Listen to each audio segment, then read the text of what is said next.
Halo, selamat sore. Perkenalkan, nama saya Belinda Raseli. Saya kuliah semester 5 di Universitas IB. Hari ini saya akan menjelaskan tentang sistem pelaporan keuangan dan sistem pelaporan manajemen. Nah, sebelum itu kita mencari tahu dulu apa sih itu sistem pelaporan keuangan dan sistem pelaporan manajemen. Sistem pelaporan manajemen.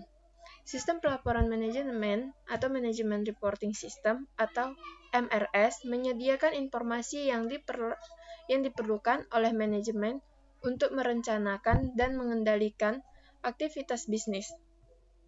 MRS memperoleh data keuangan dan non-keuangan dari kegiatan operasional dan dari data buku besar umum tradisional. Oleh karena itu, MRS dapat berupa sistem yang berdiri sendiri atau diintegrasikan dengan aplikasi SIA lainnya, seperti sistem entry pesanan, atau sistem penggandaan. Aplikasi MRS bersifat bebas, baik aplikasi maupun isi, waktu, dan format informasi yang dihasilkan tidak ditentukan atau diwajibkan oleh badan otoritas. Nah, sistem buku besar umum merupakan sumber data primer bagi sistem pelaporan keuangan. FRS bersifat wajib, baik aplikasi maupun isi, waktu, atau format informasi yang dihasilkan ditentukan atau diwajibkan oleh badan otoritas seperti IRS, SEC, atau AICPA. Karena interdependensi operasional dari GLS dan FRS biasanya dipandang sebagai suatu sistem yang terintegrasi.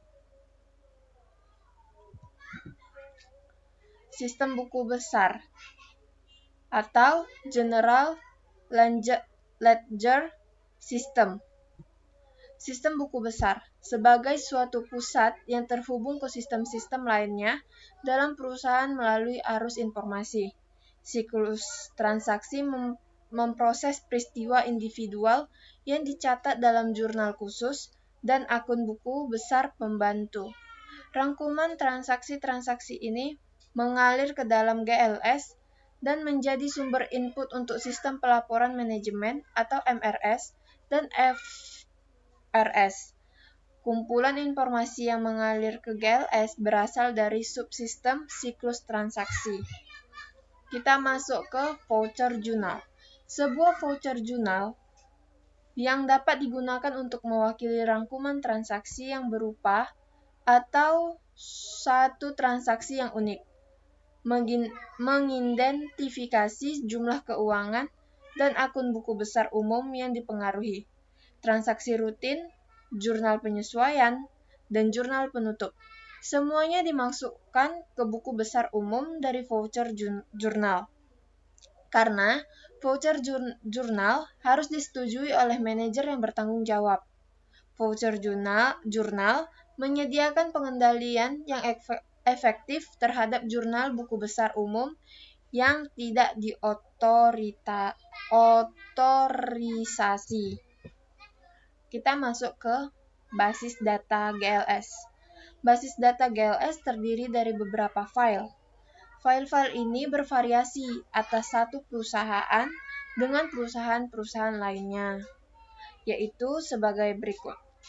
File master buku besar umum atau General Ledger Master File untuk menghasilkan laporan keuangan perusahaan yang digunakan oleh FRS serta untuk mendukung kebutuhan informasi internal yang digunakan oleh MRS. Berbasis dari file ini adalah kode bagan akun perusahaan. File sejarah buku besar umum atau General Ledger History File untuk mewakili laporan keuangan komparatif dan basis historis. File voucher jurnal adalah total voucher yang diproses pada periode saat ini. File sejarah voucher journal atau journal voucher history file berisi voucher jurnal untuk periode masa lalu untuk audit perusahaan. File pusat pertanggungjawaban atau responsibility center file berisi data keuangan oleh setiap pusat pertanggungjawaban dalam organisasi yang didukung oleh MRS.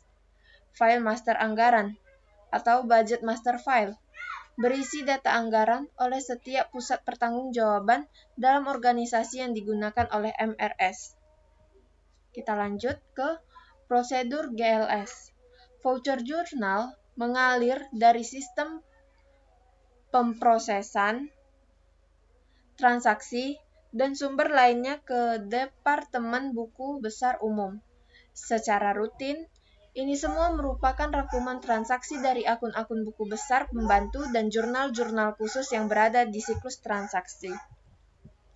Kita masuk ke sistem pelaporan keuangan atau Financial Reporting System atau FRS. Tanggung jawab untuk memberikan informasi ke pihak eksternal ditetapkan oleh standar hukum dan profesional. Kebanyakan dari informasi ini ada dalam bentuk laporan keuangan tradisional, pengembalian pajak, dan dokumen-dokumen yang diperlukan oleh lembaga yang menerapkan peraturan tersebut.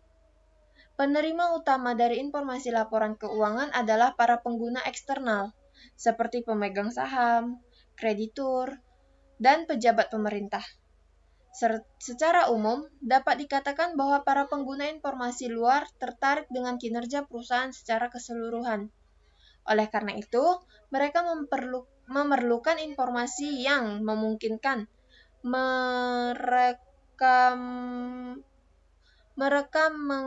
mereka mengamati tren kinerja selama beberapa waktu dan melakukan perbandingan di antara perusahaan yang berbeda. Proses akuntansi keuangan (FRS) pada kenyataannya merupakan langkah terakhir dalam seluruh proses akuntansi keuangan atau financial accounting process yang dimulai dari siklus transaksi. Proses akuntansi keuangan dimulai dari status bersih di awal tahun fiskal yang baru. Hanya akun-akun permanen neraca yang merupakan kelanjutan dari tahun sebelumnya. Kita bahas dari titik ini. Prosesnya dilanjutkan dengan langkah-langkah seperti berikut. Nah, ini dia langkah-langkah prosesnya. 1. Mencatat transaksi. 2. Mencatat di jurnal khusus. 3. Membukukan ke buku besar pembantu. 4. Membukukan ke buku besar umum. 5. Menyiapkan neraca percobaan yang belum disesuaikan. 6. Membuat jurnal penyesuaian. 7. Menjurnal dan membukukan ayat jurnal penyesuaian. 8. Menyiapkan neraca percobaan yang telah disesuaikan. 9. Menyiapkan laporan keuangan. 10. Menjurnal dan membukukan ayat jurnal penutup. Dan yang terakhir adalah yang ke-11, menyiapkan neraca percobaan pasca penutup. Nah, kita masuk ke risiko potensial dalam GL atau FRS. Jejak audit yang tidak sempurna. Akses yang tidak diotorisasi ke buku besar umum. Akun buku besar umum yang tidak seimbang dengan akun buku besar pembantu. Dan saldo akun buku besar umum yang salah karena voucher jurnal yang salah atau tidak diotorisasi. Jika tidak dikendalikan, risiko di atas dapat menyebabkan laporan yang salah dan dapat menyesatkan para pengguna. Serta dapat menyebabkan kerugian keuangan yang signifikan bagi perusahaan dan sanksi dari pihak yang berwenang karena tuntutan hukum yang dapat timbul. Kita masuk ke isu pengendalian GL atau FRS. Yang A. Otorisasi transaksi. Voucher jurnal harus diotorisasi dengan benar oleh manajer yang bertanggung jawab di Departemen Sumber. Yang B. pemisahan tugas. Petugas admin buku besar umum tidak boleh memiliki tanggung jawab untuk melakukan pembukuan untuk jurnal khusus atau buku besar pembantu, menyiapkan voucher jurnal, dan bertanggung jawab dalam mengawasi aktiva fisik. Yang C, pengendalian akses. Akses yang tidak diotorisasi ke akun-akun buku besar umum dapat menghasilkan kesalahan, penipuan, dan salah penyajian dalam laporan keuangan. Pengendalian akses memiliki dua elemen, yaitu yang pertama, akses langsung. Dikurangi dengan memastikan bahwa voucher jurnal dibukukan hanya oleh individu yang diotorisasi. Yang kedua, akses tidak langsung.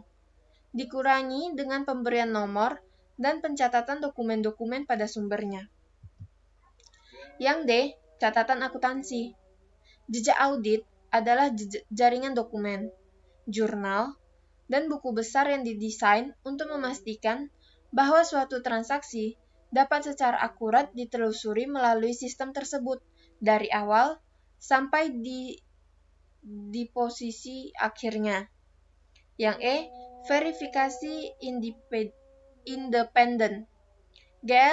GL atau FRS, Departemen secara independen, merekonsiliasikan dan membukukan voucher jurnal ke akun-akun buku besar. GL atau FRS menghasilkan dua laporan operasional yang menjadi bukti akan keakuratan proses ini, yaitu daftar voucher jurnal dan laporan perubahan buku besar umum. Daftar voucher jurnal menyediakan perincian yang relevan tentang setiap voucher jurnal yang diterima oleh GL atau FRS sebagai input. Laporan perubahan buku besar umum menyajikan pengaruh transaksi voucher jurnal pada akun buku besar umum. Kita masuk yang ke sistem pelaporan manajemen atau Management Reporting System atau MRS. Nah, MRS menghasilkan informasi keuangan dan non-keuangan yang dibutuhkan manajemen untuk perencanaan, pengevaluasian, dan pengendalian. Pelaporan manajemen sering disebut pelaporan diskresioner karena tidak dimanfaatkan seperti pelaporan keuangan. Faktor yang mempengaruhi MRS. Yang pertama, merancang sistem pelaporan manajemen yang efektif memerlukan pemahaman akan apa yang dilakukan oleh para manajer dan jenis-jenis masalah yang dihadapi. Topik berikut ini memberikan wawasan mengenai faktor-faktor yang mempengaruhi kebutuhan informasi manajemen, proses pengambilan keputusan, prinsip-prinsip manajemen, fungsi, tingkat, dan jenis keputusan manajemen, struktur masalah, akuntansi pertanggungjawaban, dan pertimbangan perilaku. Kita masuk ke prinsip-prinsip manajemen. Yang A, formalisasi pekerjaan. Pihak manajemen harus menstruktur perusahaan di sekitar pekerjaan yang dilakukannya, bukannya di sekitar individu dengan keahlian yang unik. Wilayah perusahaan dibagi ke pekerjaan yang mewakili posisi pekerja penuh waktu, dan setiap posisi harus dengan jelas mendefinisi batas tanggung jawab. Tujuannya adalah untuk menghindari suatu struktur organisasi di mana kinerja, kemampuan, dan eksistensi berkelanjutan perusahaan bergantung pada individu tertentu. Implikasi untuk MRS, formalisasi pekerjaan suatu perusahaan memungkinkan spesifikasi informasi yang diperlukan untuk mendukung pekerjaan tersebut. Yang B, tanggung jawab dan wewenang. Prinsip tanggung jawab atau responsibility merujuk pada kewajiban individu yang mencapai hasil yang diinginkan. Tanggung jawab sangat terkait dengan wewenang atau authority, yaitu memberikan wewenang untuk mengambil keputusan dalam batas-batas tanggung jawab itu. Dalam organisasi bisnis, manajer mendelegasikan tanggung jawab dan wewenang ke bawah melalui hierarki organisasi dari atasan ke para bawahan. Implikasi untuk MRS prinsip tanggung jawab dan wewenang mendefinisikan jalur pelaporan vertikal perusahaan di mana informasi mengalir. Yang C, jangkauan pengendalian. Jangkauan pengendalian atau span of control. Seorang manajer merujuk pada jumlah bawahan yang langsung di bawah pengendaliannya. Ukuran jangkauan berpengaruh pada struktur fisik perusahaan. Implikasi untuk MRS, para manajer dengan jangkauan pengendalian sempit memerlukan laporan yang lebih terperinci. Sedangkan para manajer dengan tanggung jawab pengendalian luas beroperasi paling efektif dengan informasi yang lebih ringkas. Yang D, manajemen dengan pengecualian. Prinsip manajemen dengan pengecualian atau manajemen by expansion menunjukkan bahwa manajer harus membatasi perhatian mereka pada wilayah-wilayah yang berpotensi bermasalah, yaitu pengecualian, daripada terlihat dalam aktivitas atau keputusan. Implikasi untuk MRS atau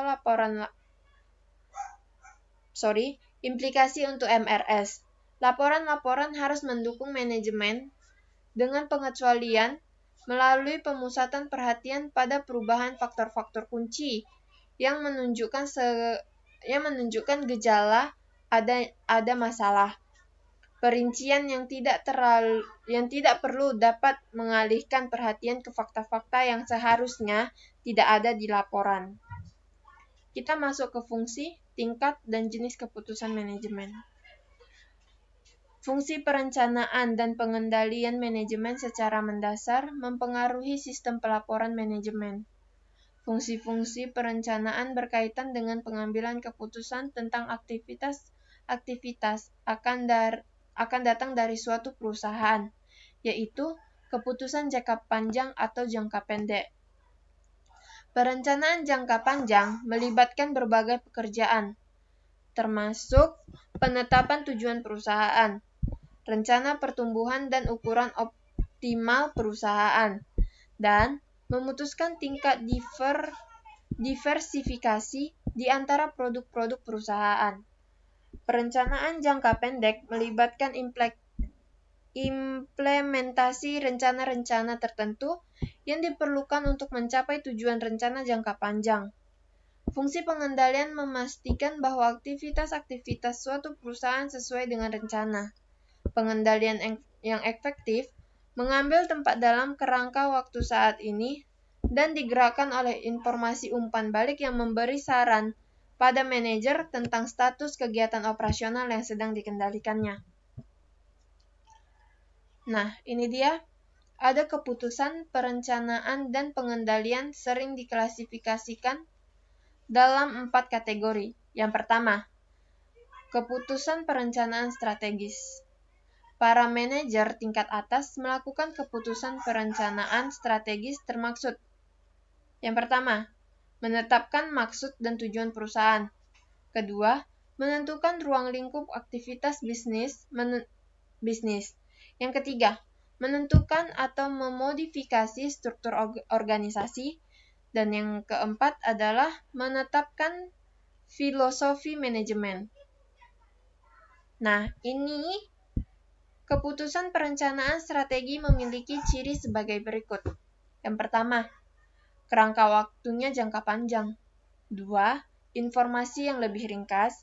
3, cenderung tidak berulang. 4, keputusan strategis berkaitan dengan ketidakpastian tingkat tinggi. 5, ruang lingkupnya luas dan sangat mempengaruhi perusahaan.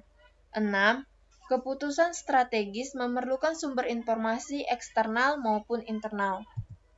Kita masuk yang ke B, atau yang kedua. Keputusan perencanaan taktis. Keputusan perencanaan taktis berada di bawah keputusan strategis dan dibuat oleh manajemen tengah. Jangka waktu keputusan ini lebih pendek, lebih spesifik, berulang, hasilnya lebih pasti, dan kurang berpengaruh pada perusahaan dibandingkan keputusan strategis. Yang ketiga atau C, keputusan pengendalian manajemen. Salah satu kegiatan pengendalian manajemen adalah memotivasi para manajer di semua wilayah fungsional untuk menggunakan sumber daya, termasuk bahan baku, personel, dan aktiva keuangan, seproduktif mungkin. Yang D atau yang keempat, keputusan pengendalian operasional.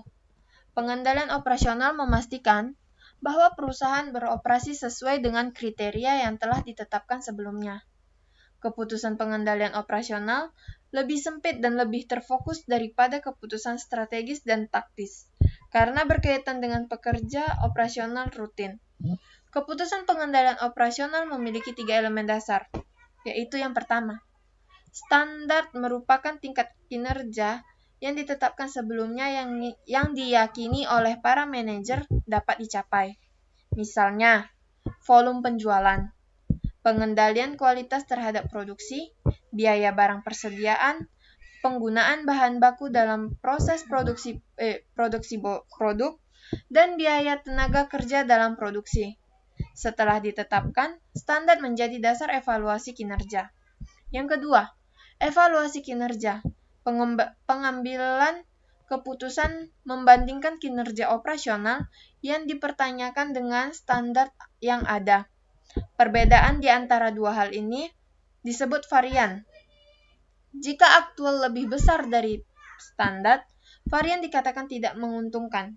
Jika aktual kurang dari standar, varian dikatakan menguntungkan. Yang ketiga, pengambilan tindakan perbaikan. Setelah membandingkan kinerja dengan standar yang ada, manajer mengambil tindakan untuk mengatasi setiap kondisi yang di luar kendali. Kita masuk ke struktur masalah.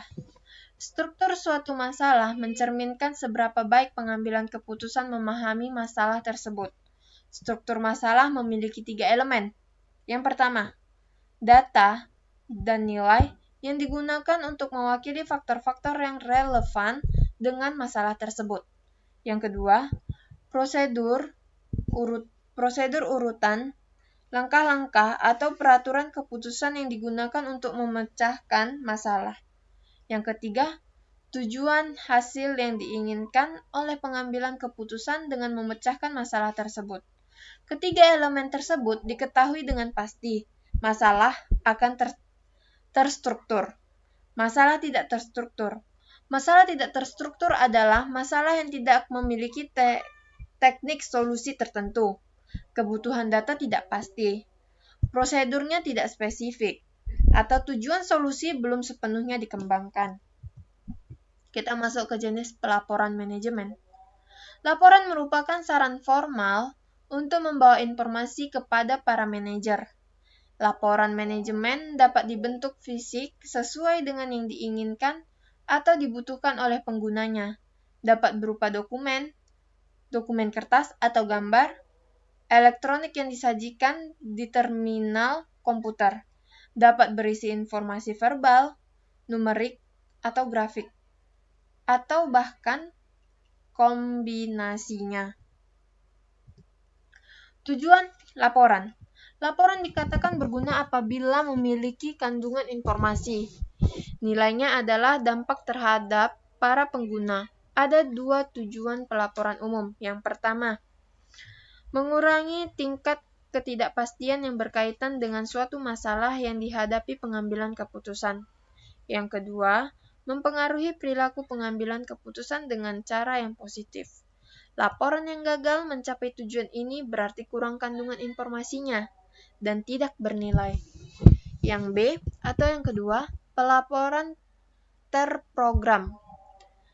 Pelaporan atau laporan terprogram memberikan informasi untuk memecahkan masalah yang telah diantisipasi pengguna. Terdapat dua subkelas laporan terprogram. Yang pertama, laporan terjadwal. Dihasilkan oleh sistem pelaporan manajemen menurut kerangka waktu yang ditetapkan,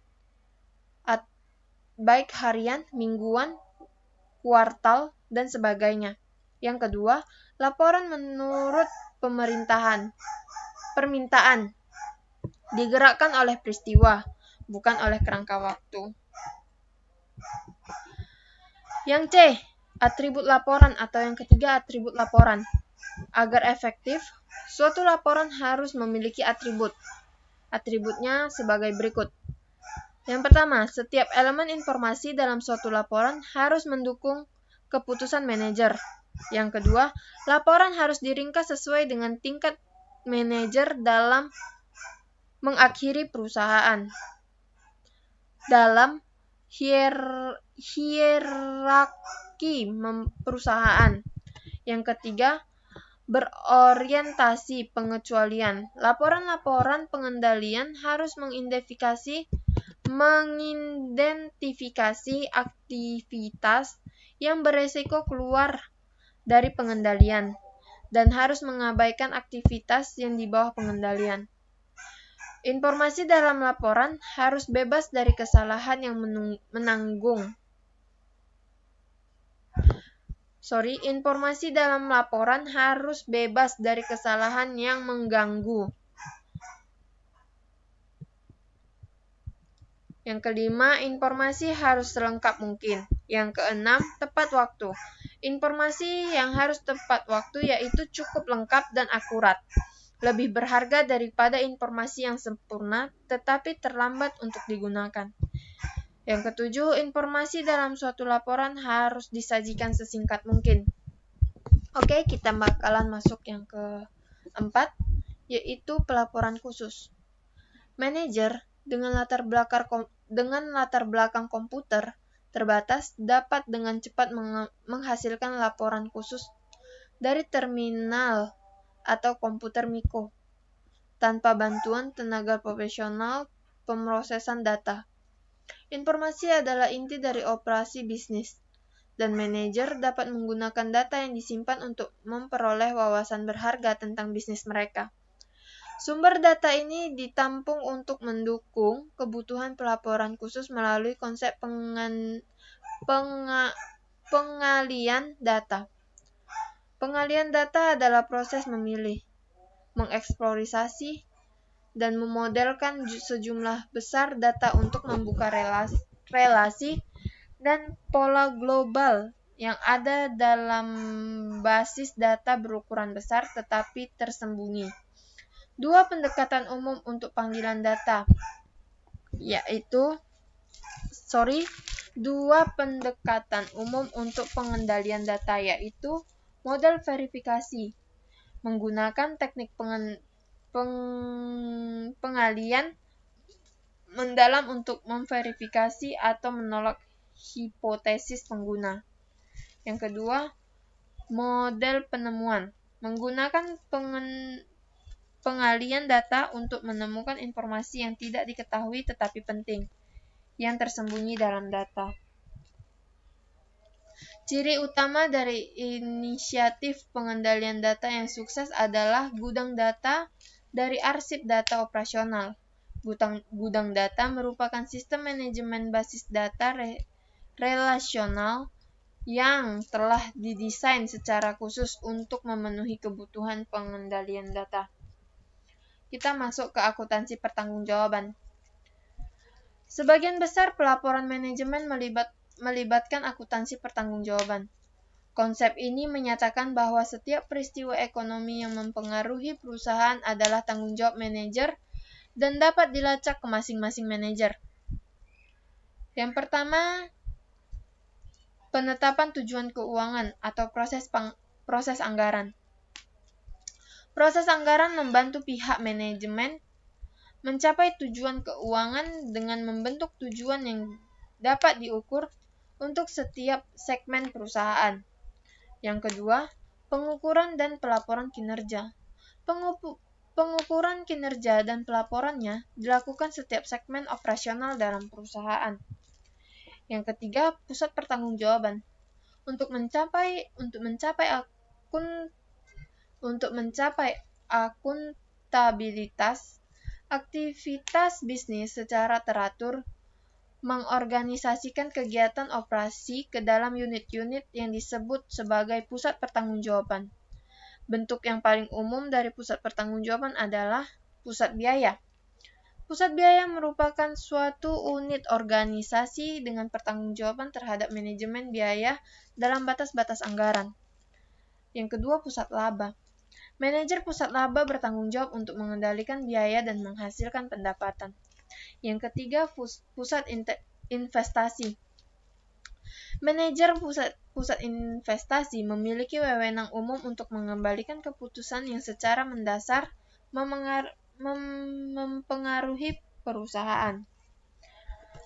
Pertimbangan perilaku. Yang pertama, keserasian tujuan. Sistem pelaporan manajemen yang terstruktur rapi berperan penting dalam meningkatkan dan mempertahankan keserasian tujuan. Di sisi lain, MRS yang dirancang dengan buruk dapat menimbulkan tindakan-tindakan yang tidak optimal yang bertentangan dengan tujuan perusahaan. Yang kedua, informasi yang berlebihan. Informasi yang berlebihan muncul ketika seseorang manajer menerima informasi berlebih dari yang dapat dicernanya. Informasi yang berlebih akan membuat manajer mengabaikan informasi formalnya dan bergantung pada petunjuk-petunjuk informal dalam membuat keputusan. Jadi, sistem informasi formal digantikan oleh heuristis, tips, prasangka, dan dugaan. Keputusan yang dihasilkan kemungkinan besar tidak akan optimal dan difungsional. Yang terakhir, yang ketiga, ukuran kinerja yang tidak tepat.